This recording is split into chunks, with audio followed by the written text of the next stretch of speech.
My name is Dawn Esposito. I'm a Gold Star mother of a past 2nd Battalion 22nd Infantry soldier, Sergeant Michael J. Esposito Jr.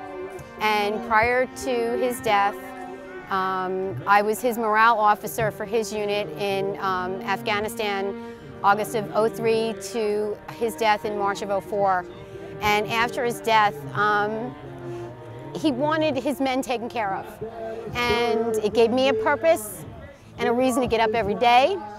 And I am just so amazed by how many wonderful people I'm surrounded by that support our men and women in service. We had always felt on September 11th that the cops and firemen of New York City were taken to our knees, and with the support of this country, we rose up off our knees on September 12th and we started fighting back. But we couldn't take the fight all the way to the enemy. So while we were recovering here and trying to rebuild and give comfort to the surviving families, they took the proverbial ball and went overseas, and they continued the fight to keep this country safe. And many of the soldiers that I spoke to have, they signed up because of 9/11.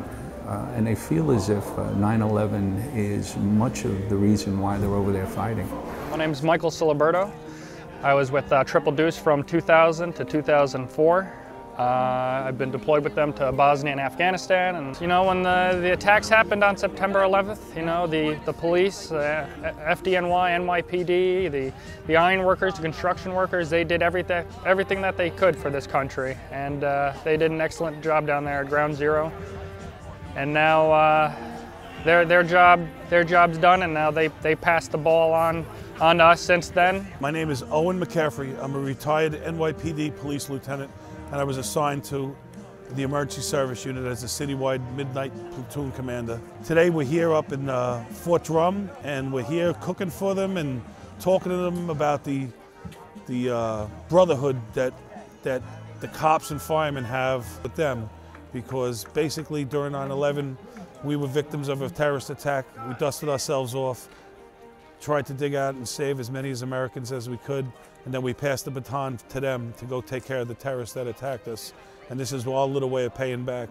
Captain Adam Dodds with the 10th Mountain Division, Triple Deuce, and feelings of connection between NYPD guys and the New York Fire Department and the military. Definitely, I feel a connection because they're related.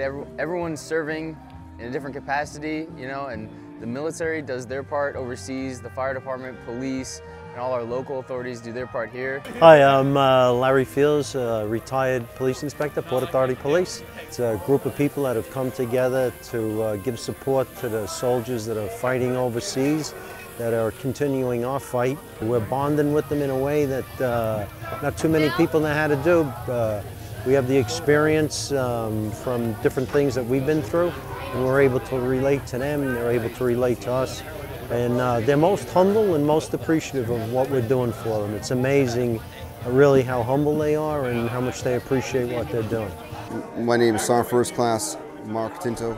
If you become a police officer, you become a fireman, you can soldier, Marine, Airman, Coast Guard, Navy, any of those, you have to subordinate your own personal well-being over what is best for the group and what's best for your country. So yeah, there's definitely a big bond. And then of course you got bonds because a lot of us, we get out, and those are the career paths we choose. We choose to go into FDNY, we choose the local fire department, any local police department.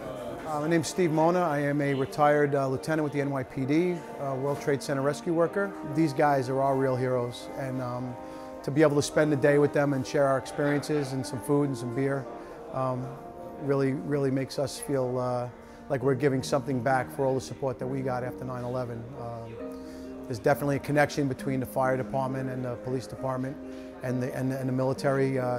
Anybody that puts on a uniform in defense or in protection of their country or their community, you can't help but feel a kinship. And we want these guys to know that we appreciate what they're doing, and that's why we're here today. The ones that wear uniforms in our civilian world, they are firefighters, they are police officers, and they are workers, and they get what it takes to be American.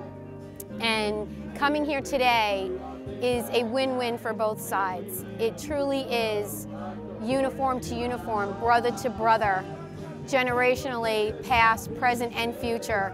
And bringing past here ensures the future of these young men and women in service today.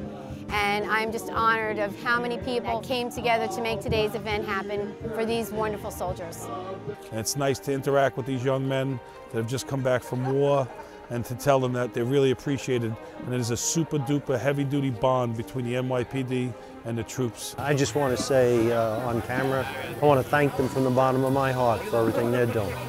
We're up here to tell these young men, the soldiers who are protecting the nation, that we appreciate them like words can't be explained. How could you have a better day than to be here with the armed soldiers on a rainy day, feeding them, giving them a good deserved drink, and you know, watching them, you know, enjoy themselves. You can't beat that. It's very comforting to see that they are this good, and they're winning that fight over there. And let's face it, as long as they're over there winning, we here on the home front are all that much safer.